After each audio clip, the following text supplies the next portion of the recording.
Pansin mo ba yung TV ngayon parang palamuti na lang sa bahay? Halos hindi na ginagamit. Nakabukas nga, pero wala naman nanonood. Bawat isa abala sa kaka-cellphone. Samantalang dati yung panonood ng TV, naging family bonding. Siguro dahil na rin sa teknolohiya ngayon, sa internet. O baka dahil din sa mga programang pinapalabas sa TV ngayon. Naalala ko lang dati, early 2000. Kung di ako nagkakamali, year 2000 up to 2003, mga ganun. Yung mga palabas sa hapon may anime. Kaya yung mga batang estudyante, laging excited umuwi para lang mapanood yung anime na paborito nila. Magkakasama kami na nanonood sa isang bahay ng kapitbahay namin. Pati commercial na i-enjoy. Yung hinuhulaan nyo kung ano yung kasunod na commercial, tapos kung sino matalo, pipitikin. Nandyan na itatago mo yung tsinelas ng kalaro mo.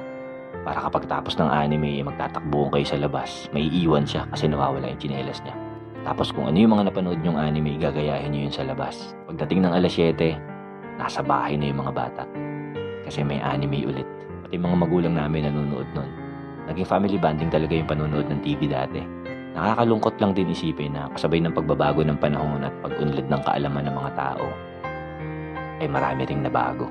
Yung telebisyon na nagbubuklod-buklod sa pamilya dati noon, hindi na nagagawa ngayon. Kaya hindi mo masisisi kung bakit marami nagsasabi na mas masaya ang buhay dati kaysa ngayon. Pero ganun talaga eh. Kailangan natin sumabay sa agos. Hindi ka naman pwedeng sumalungat. Baka ka malunod.